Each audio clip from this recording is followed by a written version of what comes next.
오늘 우리에게 주시는 하나님 말씀은 사무엘 하서입니다. 15장 전체인데 6절까지만 합독하시겠습니다. 그 후에 압살롬이 자기를 위하여 병거와 말들을 준비하고 호위병 50명을 그 앞에 세우니라.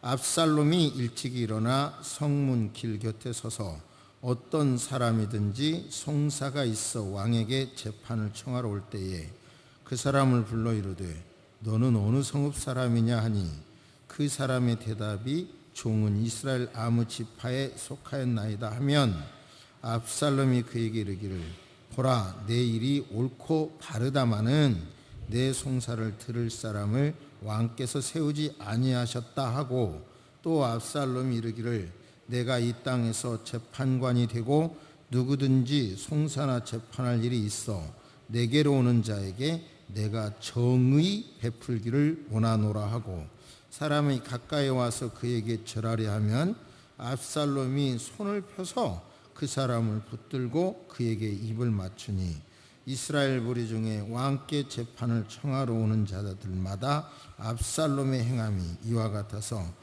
이스라엘 사람의 마음을 압살롬이 훔치니라. 아멘. 하나님께서는 저와 여러분의 죄를 용서해 주시기 위하여 예수 그리스도를 이 땅에 보내셨습니다. 전능하신 하나님도 다른 방법이 없어서 예수님을 인간의 몸으로 입게 하셔서 보내서 십자가에 달려 죽게 한 겁니다. 인간의 죄 문제를 해결할 수 있는 다른 방법이 없기 때문에 전능하신 하나님도 이 방법을 선택을 했어요. 그런데 우리는 죄의 문제, 죄를 지었으면 그것 때문에 받아야 될 죄값의 문제 또는 죄의 성향이 얼마나 강한가의 이런 문제를 인류 역사를 보면 나름대로 노력을 하고 있지만 십자가 외에는 다른 방법이 없어요. 이루어지지 않았어요. 쉽게 말하면 인간을 얼마나 많이 교육합니까? 옛날에 비해서. 그런데 교육이 높아졌다고 해서 도덕성이 높아졌습니까? 죄가 줄어들었습니까? 전혀 그런 거 아니에요. 그러니까 전능하신 하나님도 다른 방법이 없기 때문에 예수님을 십자가에 보내셔서 형벌을 받게 하신 거죠. 근데 우리는 예수 그리스도를 믿음으로 말미암아 죄사함 받았다.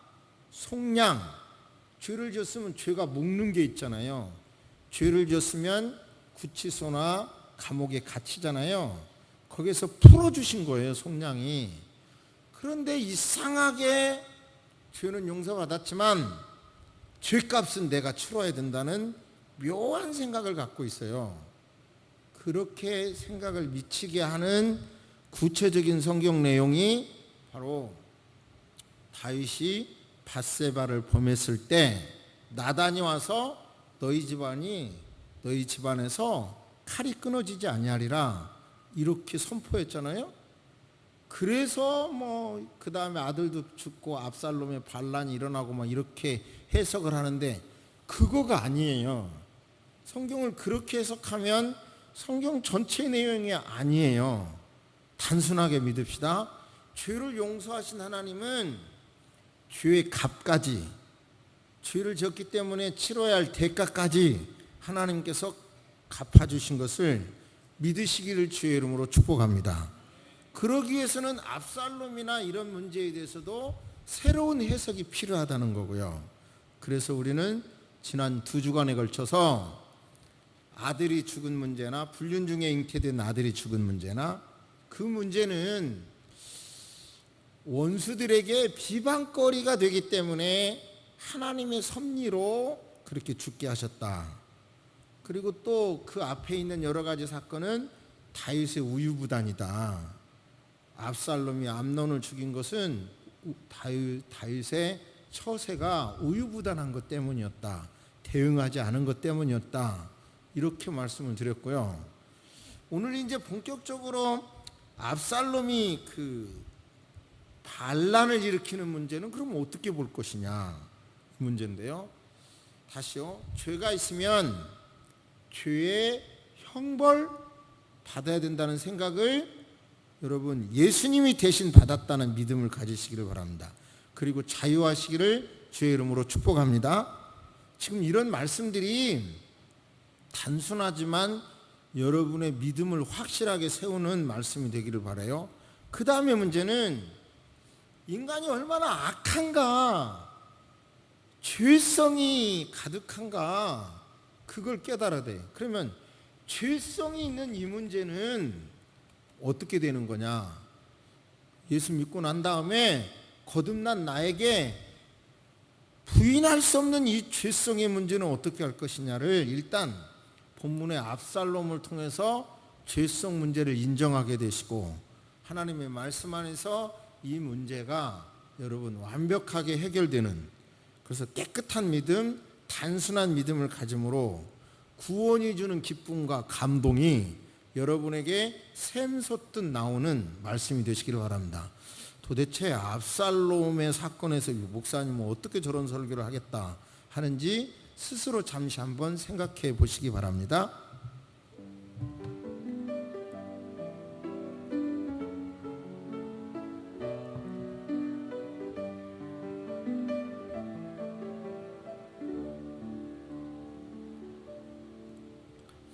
이제 우리가 잠깐 요약하면 암논이 큰아들이고 둘째 아들은 성경에 안 나와요. 잘. 그러니까 왕자 서열에서 빠진 걸로 보고 셋째가 압살롬이죠. 근데 압살롬은 결국은 그에게 다말이라는 동생이 있었고 암논이 다말을 범한 것을 기화로 이제 기회를 보다가 양털 깎는 축제에 초대를 해서 암논을 죽이고 외갓집으로 도망했죠. 그런데 시간이 흐르면서 요압이 그 묘한 술수를 써서 다윗으로 하여금 아들 압살롬을 예루살렘으로 불러오게 했고, 그 다음에 예루살렘으로 왔지만 다윗의 마음속에 저 녀석은 아니다, 더군다나 왕잣감이 아니었다라고 생각을 해서 그런지 그를 대면하지 않았어요. 그런데 또다시 요압의 중재로 압살롬을 만나면서 그에게 입맞춤으로, 쉽게 말하면 복권시킨 거예요. 왕자의 자리를 복권시켰어요.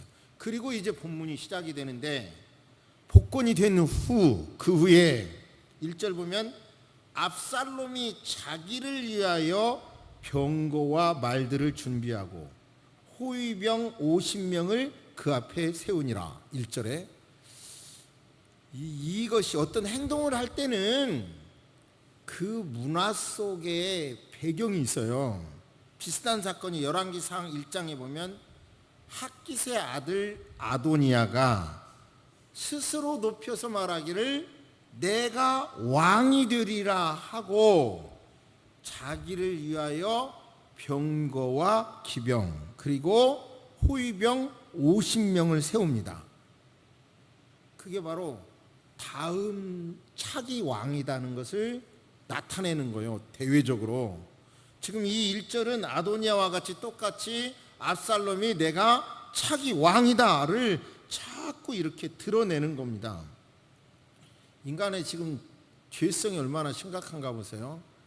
자기가 죄를 져놓고도 내가 죄가 있으면 죄값 받겠다고 이렇게 따졌고 변화된 모습도 없고, 그런데 아버지가 받아들이자마자 뭐예요? 바로 이렇게 아버지, 이게 속된 언어가 나오려고 그래가지고 아버지 뒤통수 치고 있잖아요 지금. 근데 또 아도니아 기왕에 말씀드렸으니까 아도니아도요, 채용이 심히 준수한 자라, 잘생겼다는 거예요. 능력 있다. 그 부친이 내가 어찌하여 그리하였느냐 하는 말을 한 번도 해서 그를 섭섭하게 한 적이 없다. 그러니까 아도니아가 이렇게 날뛴 이유는 아버지가 뭐예요? 잘못했다고 교훈 책망 안 했다는 거예요. 그러니까 여러분, 자꾸 여러분의 자녀들 앞에 여러분이 위축되어지십니까? 작아지십니까? 작아지셔도 여러분 부모로서 할 말은, 교훈할 것은 용감하게 용기를 갖고 하시기를 주의 이름으로 권면합니다. 결과가 이렇게 안 되려면 그렇게 하시기를 주의 이름으로 권면합니다. 목사님은 잘하고 계세요? 아니, 그런 건 생각하지 마시고 저는 제 몫이니까. 아무튼 여러분도 하나님의 음성을 들으시기를 바라고. 주제가 좀 번나갔어요. 그런데 이제 재판을 받으러 와. 다윗의 신하 명단에 보면, 사무엘하 8장에 보면요, 행정부나 이런 신하들을 잘 배치해. 그런데도 재판을 위해서 재판관은 세웠다는 게 없어요. 잘 보면요. 그리고 또 요압이 이렇게 앞세워서, 지난번에 그 여인이 왕 앞에 자기 사정을 얘기할 수 있었지, 아무나 항상 임금에게 그렇게 가서 재판 받을 수 있지가 않아요. 행정의 공백이라고 그럴까요? 행정에 약간 미스가 있는 부분을 파고들어요. 뭐라고 그러냐면, 재판받으러 오면 압살롬이 왕에게 재판을 청하러 오는 사람이 있으면 그 사람을 불러. 자네 누굽니까? 신분을 확인한 다음에 압살롬이 말하기를, 자, 네가 말하는 게 옳다. 그런데 지금의 이 제도를 보면, 다윗 왕의 제도를 보면 너를 위하여 그렇게 재판을 해줄 만한 재판관을 세우지 않았거든. 그러니까 내가 재판할 수 있는 그런 때가 오면 나는 의롭게 재판해서 너의 억울함을 내가 풀어주겠다, 그렇게 말을 해요. 자, 이거 얼마나 이 억울한 사람의 막 마음을 풀어주는 거예요. 잘 보세요. 다윗은 전쟁도 했죠. 그리고 막 이런 여러 가지 그 토목사목 사업도 준비하고 막 이랬잖아요. 그러니까 자연히 백성의 입장에서는 나라가 안정된 건 좋은데 내가 막 세금 내야 되고 하는 거 힘든 거예요. 그리고 내가 막 징집되는 것도 힘든 거예요. 그냥 불만이 있기 마련인 거예요, 지금. 그때 압살롬은 그런 불만을 막 파고드는 겁니다. 그리고 또 보세요. 이 악의 사람은 얼마나 현명한가 보세요. 재판받으러 오죠? 그러면 하는 소리, 와서 그래도 압살롬은 잘 아시잖아요. 잘생겼다, 지혜롭다, 그리고 매력있다, 막 이렇게 성경은 표현하고 있어요. 그 사람이 와가지고 재판받으러 오는 사람에게 인사하려고 하면은, 절하려고 하면 손을 펴서 그 사람을 붙잡고 그에게 입을 맞추며 애교를 떨어요. 그러니까 그 다음 말씀에 그건 막 소문이 막 퍼져요. 이게 퍼져가지고 온 이스라엘 사람들의 마음이 싹 압살롬에게 흡수돼 버려요. 그래서 마음을 훔쳤다 그래요. 제가 교회 짓다가 구치소에 몇십 일 있어 봤잖아요. 그때 제 눈으로 봤어요. 거기 조폭들 있잖아요. 그 사람들 직접 몰라도 뭐 이렇게 족보 정리를 하더라고. 누구의 후배입니다, 누가 내 형님입니다. 그러면 족보 계산 딱 해가지고요, 그 다음부터는 깍듯이 험상궂게 생긴 사람이 선배 보면 깍듯이 90도로 속도도 늦게 쫙 하고 표정도 선한 양처럼 그렇게 절해요. 그러니까 지금 마음을 훔치려고 얼마나 하고 있는지 몰라요. 제가 목사로 답답한 것은, 착하신 여러분, 착하신 성도 여러분, 여러분은 나는 틀리지 않았어 이렇게 하고 자기 폰만 지키잖아요. 근데 여러분의 자식의 마음을 뺏고, 여러분의 아내의 마음을 뺏고, 남편의 마음을 뺏는 어두운 세력은 막 이쁘게 화장하고 막 입에서 막 꿀이 떨어지는 말로 막 설득하고 있음을 명심하시기 바랍니다. 나는 제대로 한다 이런 착각에 빠지지 마세요. 어두운 세력은 지금 압살롬처럼 이렇게 홀리고 있다고요. 그러니까 다윗은 그 소문을 듣고 이제 얼마나 무시무시한가 보세요. 또 이제 영적으로 접근해요. 정말 이 사악한 사람들은, 이 악에 있던 속성은, 죄성은 지혜로운가 보세요. 아버지에게 나아가 나아가기 전에 또 조치를 해놔요. 어떤 조치를 하냐면 유다가 있고 이스라엘이 있잖아요.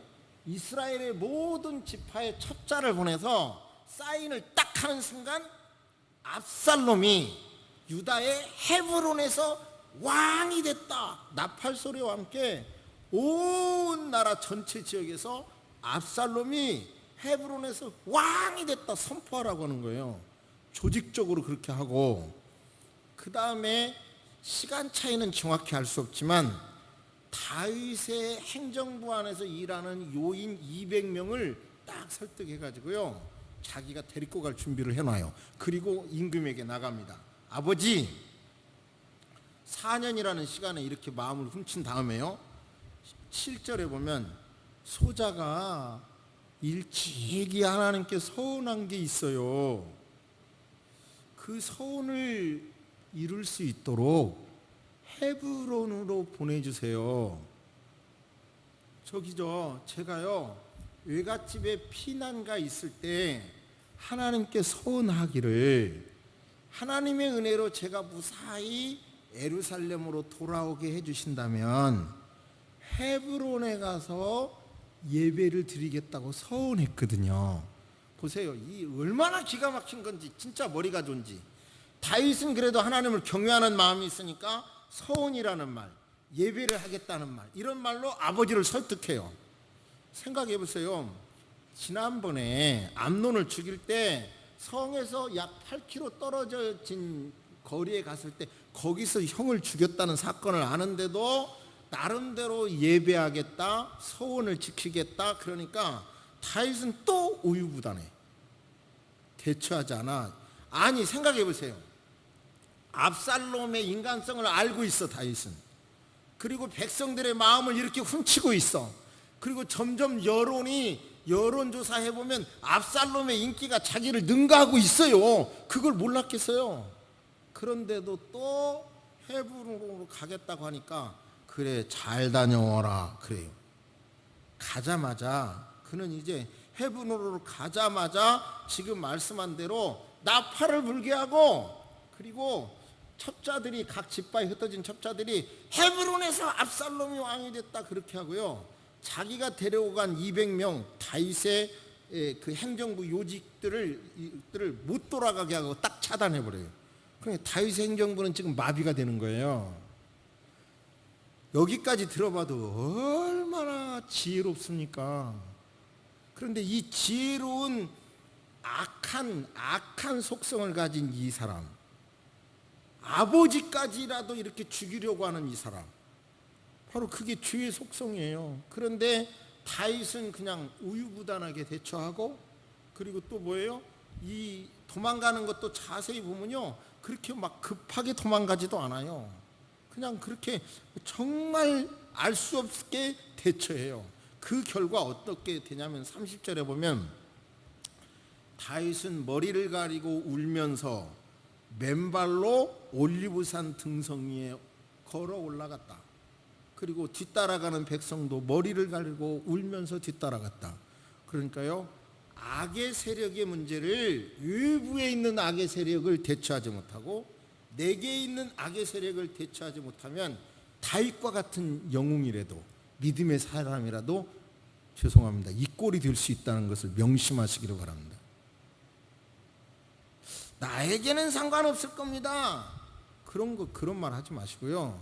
분명히 이 죄의 형벌의 문제를 성경적으로 아까 말씀드린 대로 해결하지 않고, 그리고 죄성의 문제가, 죄성이 많은 사람들의 문제를 대처하지 못하고 우리 안에서 있는 이 죄성의 문제를 대처하지 못하면 이런 위험을 당할 수도 있다. 이것을 명심하시기 바랍니다. 그것을 믿음으로 대처하시기를 주의 이름으로 축복합니다. 자, 이 죄성의 문제가 드러나면 어떻게 되나요? 가장 큰 것이, 죄성의 문제가 드러나면 인간관계가 깨지죠.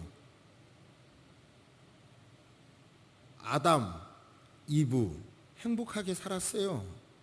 그런데 어느 날 뱀이 하와를 유혹해, 그리고 자기가 따먹고 남편에게도 주어 먹고 난 다음에 동산 나무 뒤에 나무 사이에 숨었어. 하나님이 그 남자를 부르십니다. 내가 어디가 있느냐? 얼마 전에 설교했죠? 한번 따라서 하십니다. 내가 어디 있느냐? 내가 어디 있느냐? 하나님이 자꾸 저와 여러분에게 지금 이 순간 내가 어디가 있느냐? 네가 무엇을 아느냐? 라고 묻는다고 생각하시고 본인의 위치를 점검하시기를 주의 이름으로 부탁합니다. 내가 어디가 있냐? 이렇게 물어요. 그러니까 하나님, 제가 하나님께서 동산 가운데서 거니는 소리 들었거든요. 근데 제가 부끄러워서 이렇게 숨었어요. 내가 벗었기 때문에 부끄러워서 숨었어요. 하나님께서 네가 벗었다고 누가 가르쳐줬느냐?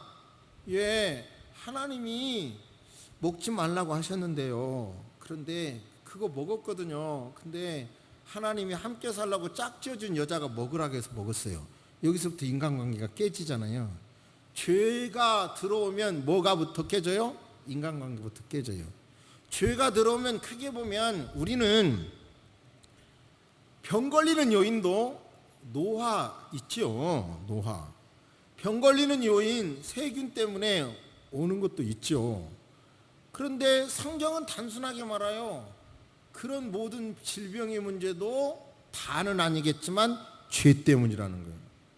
예수님이 말씀을 증거하실 때 사람이 가득 차니까 병자의 친구들이 지붕에 올라가서 지붕을 뚫고 달아내렸잖아요. 그 사람에게 내 죄사함을 받았느니라. 그러니까 죄가 원인이 돼서 병 걸렸기 때문에 내 죄사함을 받았느니라. 성경은 원인을 풀으니까 병이 해결되는 거예요. 쉽게 말하면요, 죄란 질병도 많이 가져다 주고 대부분의 질병을 가져다 주기도 하고 또 죄가 전쟁도 일으키는 거예요. 저 북한에서 보세요.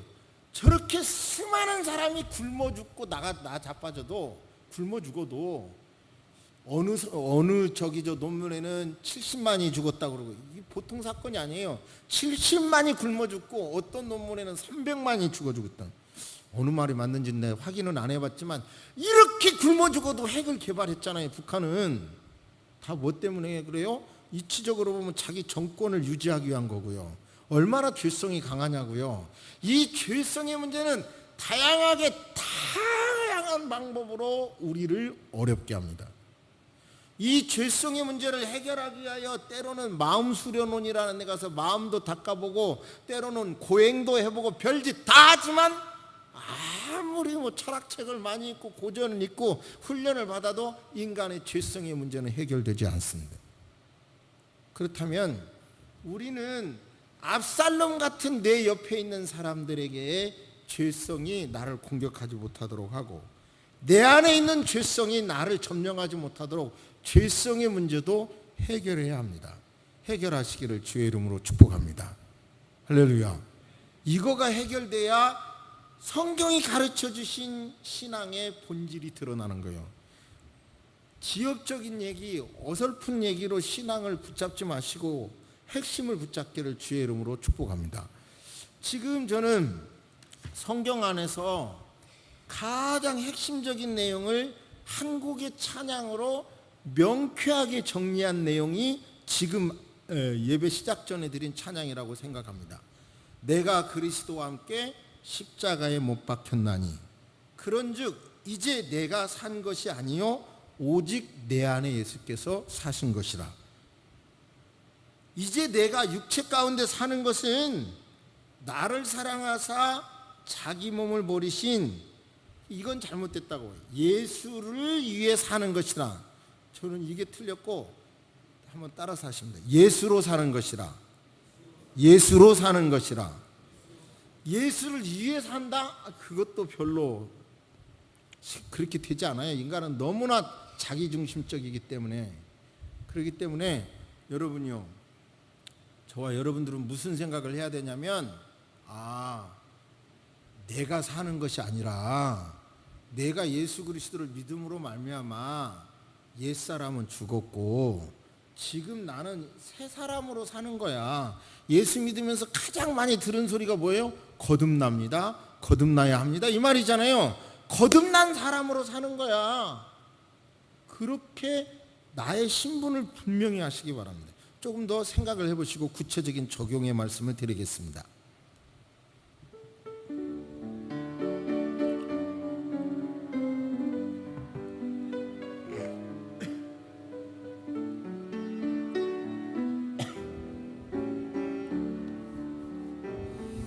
오해하지 마시기를 바랍니다. 제가 아무튼 신학으로도 전공해서 학위를 받고 법학을 또 전공해서 학위를 받았잖아요. 그리고 제 설교를 일부러 막 인터넷에 올리잖아요. 그래서 논리에 안 맞는 설교할 수가 없어요.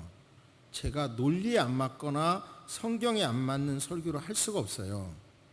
왜냐하면 제가 하는 일이 여러 가지가 있기 때문에 저를 미워하는 사람이 늘 있거든요.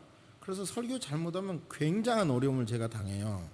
그러니까 이런 설교를 생각하면 꼭 이단이 하는 설교 같을 수 있거든요. 왜냐? 죄 사함 받았으면 형벌도 없다. 죄 사함 받았으면 지금 말씀은 죄성까지도 없어졌다. 지금 이 설교를 하는 거예요. 여러분 그냥 믿으시고 저를 믿으시고 제가 이 강단에서 계속 설교하잖아요. 이 성경적인 해석을 따라오시고 믿으시기를 주의 이름으로 축복합니다. 여러분의 생각 속에는 목사님 내 마음속에 죄성이 얼마나 많은데 죄성이 없다고 하십니까? 사람의 마음속에 죄성이 얼마나 많은데 없다고 하십니까? 그건 인간의 소리고 성경의 소리는 거듭났다.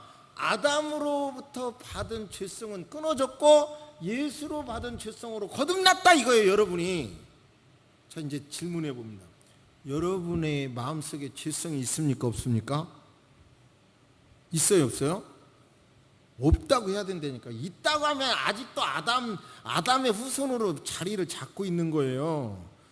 예수의 후손이라면 아예 없다니까요. 여기서 나오는 질문은 그러나 실제적으로는 죄를 짓고 죄성을 좋아하는데 그건 어떻게 합니까? 아니 그건 다음 문제예요. 인정하냐 안냐가 문제인 거예요. 여러분 좀 머리 아픈 말씀 드리면 남편이 사업을 하다가 망했어.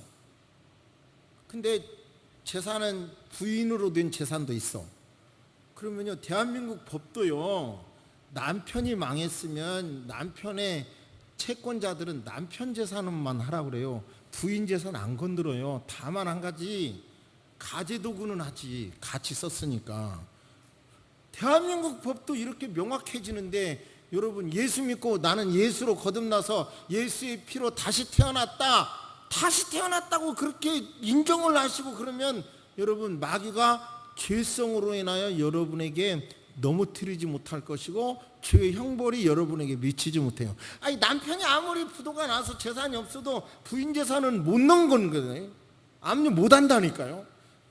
이런 단순한 논리로 나는 거듭났어. 나는 아담의 피, 죄성이 드글드글 끓는 아담의 피의 후손이 아니라 이제는 거룩한 예수의 피로 거듭났다니까. 새 사람이니까 이렇게 스스로 믿으시기를 주의 이름으로 축복합니다. 그래야 죄를 들고 여러분을 유혹하는 마귀에게 넘어지지 않습니다. 그래야 점점점 거룩한 형상이 저와 여러분을 통해서 드러난다는 것을 명심하시기를 주의 이름으로 축복합니다. 단 한 가지, 죄를 짓는 건 그럼 어떡할 건데? 죄를 짓는 건 어떡할 건데? 압살롬처럼 내 주변에서 저렇게 많이 나를 들볶는 것은 어떻게 할 건데? 여러분요, 우리 힘으로는 노력을 해도 죄성을 이길 수 없지만 예수 나를 위하여 죽으신 예수, 권능의 예수의 이름으로 외치면, 믿음으로 나가면 압살롬이 한 길로 왔다 7길로 물러가게 될 줄로 믿습니다. 우리 안에서도 자꾸 죄를 짓는 건 뭐냐? 이건 자칫하면 이제 위험한 말이에요. 죄를 지은 건 딱 죄를 짓고 나면 뭐예요? 오리발 내밀어야 돼요. 미안합니다. 속어를 써서. 죄를 지은 건 내가 아니라 누구 거예요? 옛사람이 진 거야. 그건 내게 잘못하면 해석에 문제가 있다고 그랬잖아요. 그러나 단순해서요. 거듭났으니까 나는 새 사람이야. 죄진 건 누구야? 예수의 새 사람이 죄질 이유가 없어. 옛사람이 진 거야. 이거 옛사람이. 나하고 상관없는 옛사람이 진 거야. 그러니까 자꾸 이렇게 끊어가시면 점점 더 거룩한 그리스도 형상이 저와 여러분에게서 드러나게 될 줄로 믿습니다. 할렐루야. 이 말씀이 사람의 소리가 아니라 하나님의 소리로 들으시고 여러분의 마음 속에 나는 예수 믿었어, 예수의 피로 죄사함 받았어, 내가 지은 죄의 형벌 없어. 마귀는 자꾸 너에게 이런 어려움도 있잖아, 이런 어려움도 있잖아, 이런 어려움도 있잖아, 이런 것들이 네가 받은 죄값이거든. 아니야. 그건 예수님이 이미 갚았어. 그것을 통해서 하나님께서 나를 훈련하려고 하는 것뿐이야. 해답을 정확히 하시기를 바라고, 내 마음속에 죄성 이미 없어. 나는 거듭난 새 사람 됐거든. 그러니까 죄를 짓는 건 옛사람이야. 그 책임도 옛사람이 질 거야. 나는 예수의 피로 해결됐어. 단순하게 믿으시기를 주의 이름으로 축복합니다. 아멘. 고개를 숙이십니다. 살아계신 하나님, 예수 믿는다는 것이 얼마나 대단한 것인지, 구속 죄사함을 받고 그 은혜를 깨달을 때 세상을 이길 수 있는 힘이 거기서 공급되는데도 여전히 우리는 죄의 형벌을 받아야 된다, 받고 있다, 죄의 악한 성품이 여전히 나를 장악하고 있다는 그 생각에 사로잡혀서 한 걸음도 나가지 못하고 있습니다. 이번에 말씀을 통해서 우리를 자유하게 해주시고 하나님 진리의 말씀을 깨닫게 해주시는 것 감사합니다. 하나님의 말씀을 믿음으로 받을 수 있도록 도와주시옵소서. 그래서 건강한 그리스도인들이 돼서 나와 우리와 세상을 감당하는 성숙한 그리스도인들이 되도록 도와주시옵소서. 새소망의 모든 성도님들, 성경이 그리는 교인, 예수 그리스도께서 꿈꾸는 성도들이 될 수 있도록 도와주옵소서. 아버지 하나님, 이 시대에 숫자의 문제가 아니라 진리에 가까운 성도가 된다면 우리를 통해서 세상을 변화시키고 한국 교회를 변화시킬 수 있으리라는 믿음이 있습니다. 그 믿음을 갖고 말씀대로 살아가고 말씀대로 믿는 새소망 식구들 되게 하여 주옵소서. 지금은 우리 주 예수 그리스도의 은혜와 우리 하나님의 놀라우신 사랑과 성령님의 감화 감동 교통하심이 이제로부터 영원토록 함께 있을지어다. 아멘.